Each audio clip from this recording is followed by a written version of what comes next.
Well, I actually read Tropper's novel. Yeah, and I called you to offer you the part, so you're welcome. How do we play married couple? It's hard to believe. Um, um,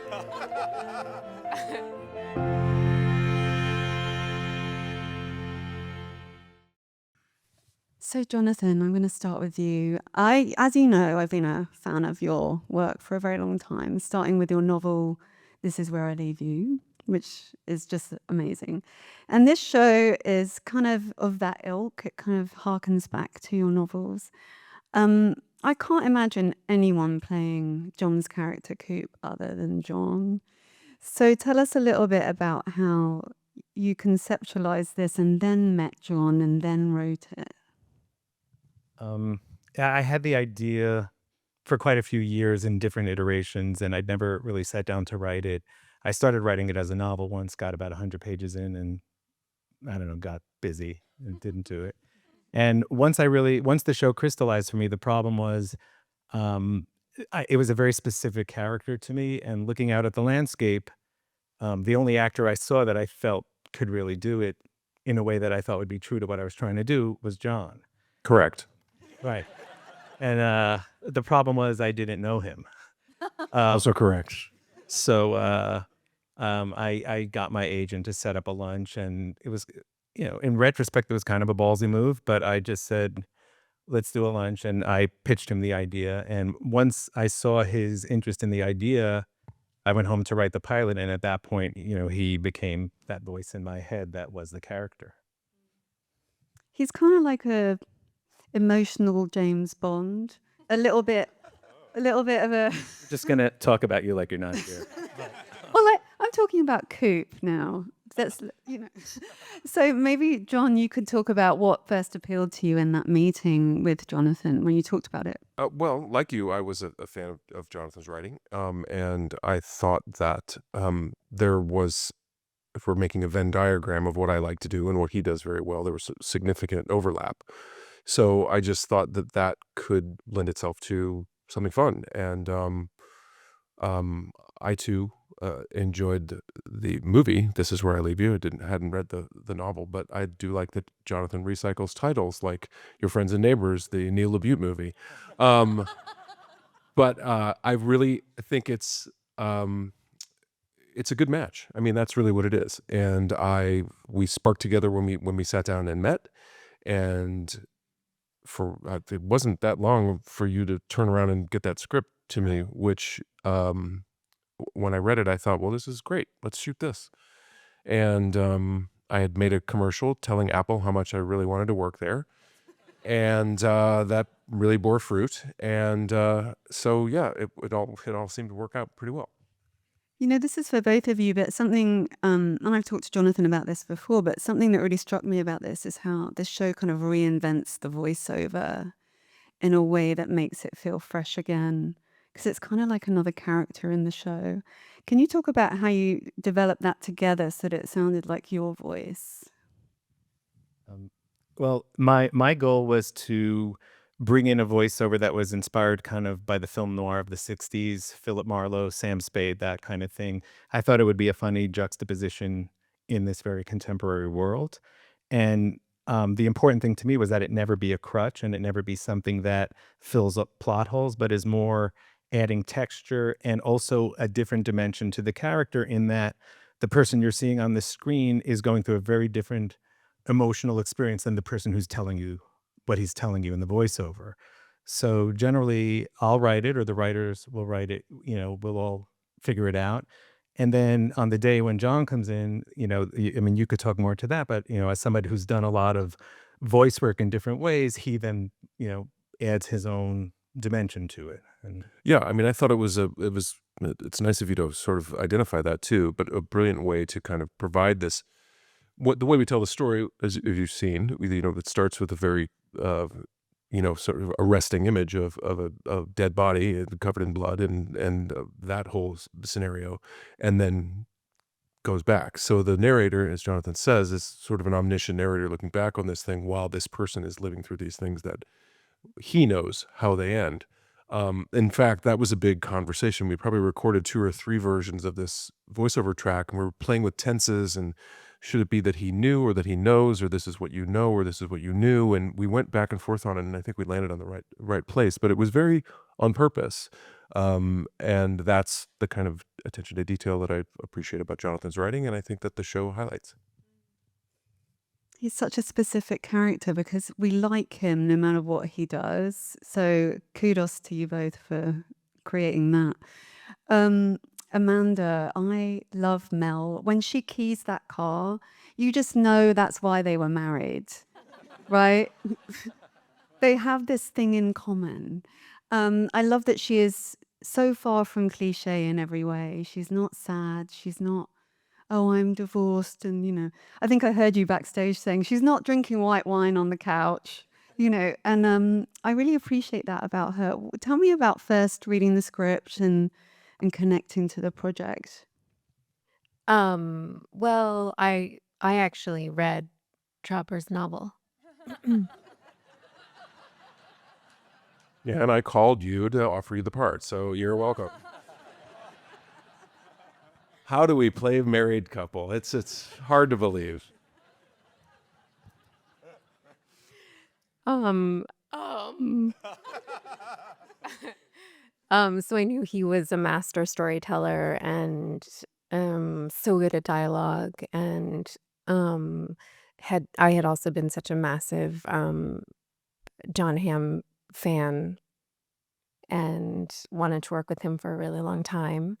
And yeah, I think you hit the nail on the head. I liked that she wasn't kind of a cliche middle-aged divorcee, sad, depressed, um, you know, in therapy, talking about her sad feelings, and instead kind of acting out. And then I also really loved um, just the kind of connection that she has with Coop, and this idea that to me was very poignant, that they were college sweethearts when at a time when there was just so much more promise and innocence, and we all know that you can run a relationship into the ground, and I really love that idea. And then also the conceit of the whole show, like this idea of um, you can sleep next to someone for many years and suddenly wake up and ask yourself that question, do I really know you?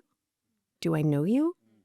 And I love stories and movies and TV shows that sort of center around that idea because it's so suspenseful. Amanda talked about, oh, and John, how do we play a married couple? Oh, because the connection is so believable and it's all under the surface. So that's kind of an interesting thing to play against those two people that are so connected. How did you guys manage that? Manage the Just the dynamic. connecting. Well, I think what I love the most about this character is that she is the only one who hasn't come from a wealthy background. She has a blue collar upbringing. She married into this world, and we're meeting her right in this moment where her entire life is crumbling apart, and she's on the precipice of losing everything.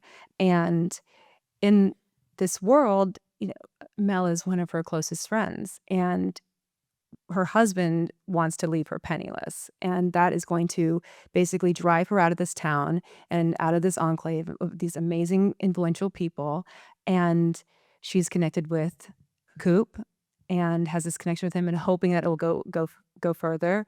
But knowing at the same time, if it doesn't, and her friends ostracize her, her husband leaves her with nothing, then she's completely on the outskirts. So there's just a lot of different things that she's having to play at once and keep all those connections going because she deeply cares about everybody at the same time. The thing I love about Jonathan's writing is that the characters are all unexpected, and both Sam and Mel do things that are totally unexpected, like the keying, or like Sam at the barbecue going, "Oh, thank you for saying that in front of everyone." It's so perfect.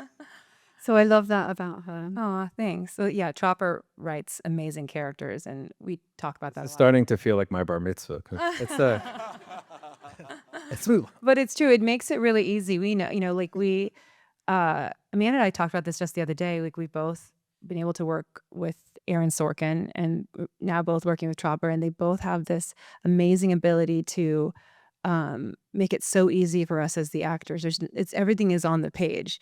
It's just, they say that you bring it to life, but it's already alive on the page.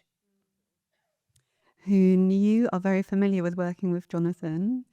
So tell us a little bit about your dynamic of working together and why this was a great choice for you. I love this character of Barney. He just drops these zingers all the time, and he is just so honest and truthful in their relationship. It's perfect. Yeah, I've been carrying Jonathan now for more than a decade. It's a long time. I mean, the thing that it doesn't always come up is that you spend a lot of time working on a show, 5, 6 months more if you're doing executive producer work, etc. And that's a lot of time to spend away from your family, on location, etc. And he's a great boss. That's a really important thing for an actor, especially actors that have experience like all of this cast, to know that you're investing your time in a production that's going to feel fun and worthwhile and engaged, and you'll be heard and you have agency, etc. So, knowing Jonathan from our past work experience, that's really at the forefront. Um, you know, his his skill and his gifts and his characterizations, all of those things that people have been talking about, they speak for themselves. But that other side of it, you don't really get to see. But that's the part that I've grown to value as much as any of the creative aspects, because you get to meet amazing people too. He has a very clear eye for picking people of real quality to be in his productions, from cast to crew. And I think that makes the entire endeavor, so rich, and it gives you your best opportunity to put your best work forward. Mark, I learned from Jonathan that you were like this kind of unicorn person to find because Yeah, you got to be an athlete, which former athlete, check. true. You got to be likable. You also cuckolded your best friend, but we still have to like you. What? And you somehow manage it. Can you talk a little bit about how you and Jonathan figured out the character together? A lot of it does stem from me being a former athlete. I think it's deeper than, Nick just being the happy-go-lucky guy that can let things like that could be so devastating just slide aside as though they didn't happen. I know myself being a former athlete, when I think back to times where, you feel like you're on top of the world, you've won 6 games in a row, then you lose the one that matters most, or you go through fighting back from an injury. As an athlete, you're kicked down, you win again, you get kicked down again, you have to pick yourself back up again. And I think back to games when we lost and then we're asked to go to a post-game press conference and do it with a smile on your face. I think Nick carries a lot of that through his life, being a former NBA All-Star. And I think he's hurt a lot of the time, because of what he did to one of his best friends. So again, I think he's going to be a character who is easy to hate, but also easy to root for because he's relatable in that way. Because I think a lot of us walk through life dealing with a lot of things and are forced to do it with a smile on our face to cover that up. So true. Lena. So when we first meet Ali, we think, oh no, the poor thing, this is keeps looking after her, she's having a crisis. And then she sings and we're like, oh no, you're like actually amazing. And it's such a great character because she's so, again, unexpected. And you yourself are a Tony-winning, Grammy-nominated musician. Yeah. Yeah. And I'm told you sang live. It's not pre-recorded. So can you talk a little bit about bringing that music to the character and how important that was? Well, for my audition, it was the very first thing on the audition was she plays guitar and sings a Radiohead song, and I was like, "Oh, well, that's me." Uh, and, uh, and so I was convinced I would never get this job because it felt so, the way it was written, it felt so rooted in who I am as a person. And what I loved about the writing was that the music is a part of her emotional expression, where she's so used to putting on a mask and pretending like everything's okay when her insides are breaking down and she's having a really hard time, but she can mask it with comedy. She can mask it with making fun of herself and making fun of like what she's going through. She's very self-aware. But her real outlet of really showing people what's going on would be her singing. And I think that as a character choice is really interesting, and it brings a lot of three dimension to her. And to me, she was super relatable, and I loved how she was written, and I think it was just so easy. It was just so easy not to, like, super play into her being bipolar. It was written more like, "Oh, this is just something that is, and she's truly normal. She just has a hard time every day and can make fun of herself for it and has a great sense of humor for it, but then is also very protected and loved by her brother." Um, so yeah, it was definitely a special way to bring music in to really show what's going on in the interior. It's just the most pure relationship between those two. It's just a great like nugget of nice kindness in the middle of everything. Yeah. Um, Amy, Elena is the thing I love about Elena is that she is just a badass, and all the women in this show are kind of running things, let's be honest. Like every female character in this show has got like this got gimlet eye kind of thing, like, oh, I suppose I'll put up with you, that sort of thing. And your character, as the show goes on, just we're going to see a lot more, a lot more. So can you talk a little bit about what you thought when you first read the script? I would love to. So when I auditioned, I think I got the pilot episode, and then just some sides. So I wasn't really sure. I had the breakdown. I had Jonathan Tropper's name. I'd been a fan of I am a fan of his writing, and I think it was just John at the time who had been announced. And I was like, well, gotta be on this show. But I was a little concerned because I'm Latina. Playing, a domestic worker, a housekeeper was something that my ego was very rubbing up against. But then the thing about Jonathan's writing is that subverts expectation at every turn.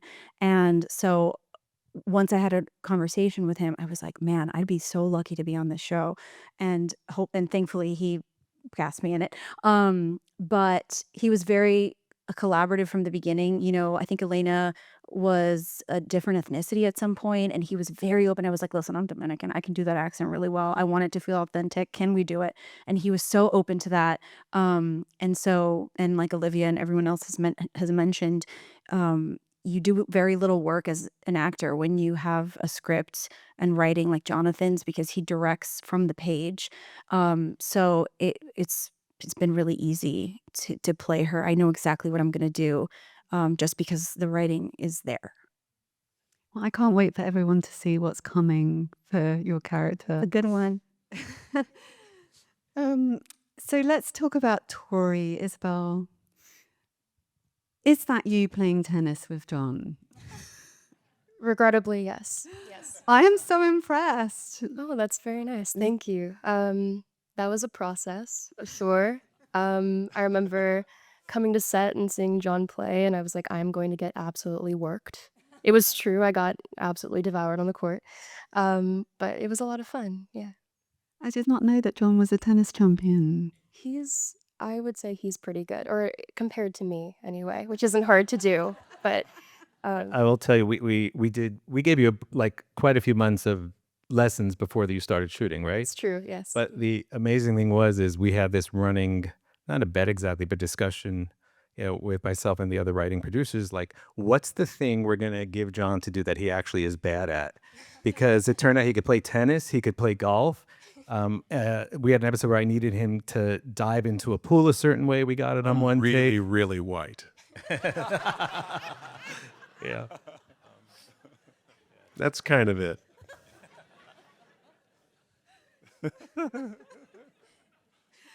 So, Isabel, let's talk about working with Amanda and John as playing Tori, and you kind of, and with Mark too. You kind of have this family unit, and you have to, in equal parts, convey that you love your dad, but you are really mad at him. Yeah. So, how did you work together as a team?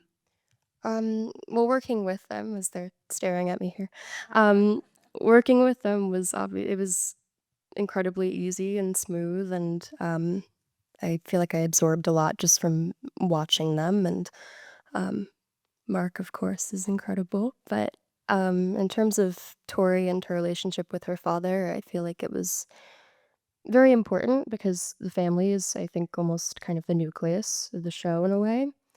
But yeah, it was a really interesting relationship to explore. Yeah. Donovan is playing Hunter. Can you speak to that too, about how you built that family dynamic? You really do this kind of great job of conveying that misery, isolation that you have as a teenager when you're just like, I hate these parents. It's so good. I mean, it felt like you guys were my real parents. Like I got on set and it was like I was terrified because I was like, what am I doing here? And then you guys just made me feel totally at home.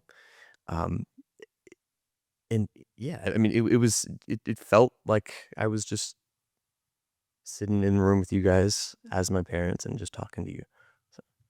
That went both ways. I mean, it really was. There's the scene that comes much later in the season, but where we're all kind of driving the car together, and it very much felt like two parents in the front seat, two kids in the back seat, and when the fuck is this trip going to be over? My God, Jesus Christ! Can somebody please open a window? Anything? Why are we listening to this awful music? It was a real dynamic, and I think again part of that is putting these characters in real situations. Not, yes, there's some elevated things around them, but the actual situations are not too far off from, I would imagine, Amanda has teenage kids, Jonathan's experience as well, pretty functionally similar to what you go through.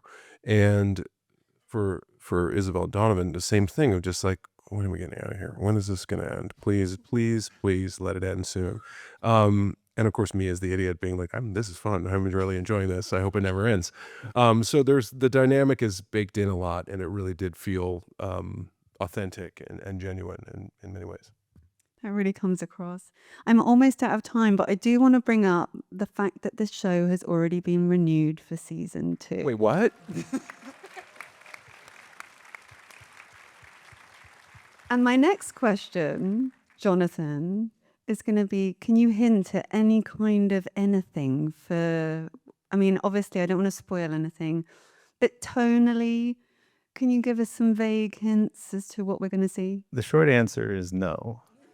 But in general, because I'm a geek, I'm going to say that I always treat second seasons as The Empire Strikes Back.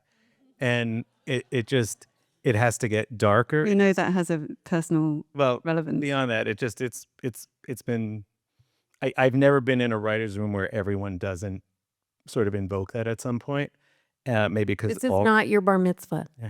But the idea is just, it has to get darker, it has to get more complex, and the stakes have to get higher. And we start shooting season 2 3 days after the show comes out, so we're already pretty well immersed in that. And but that means the third season, Ewoks.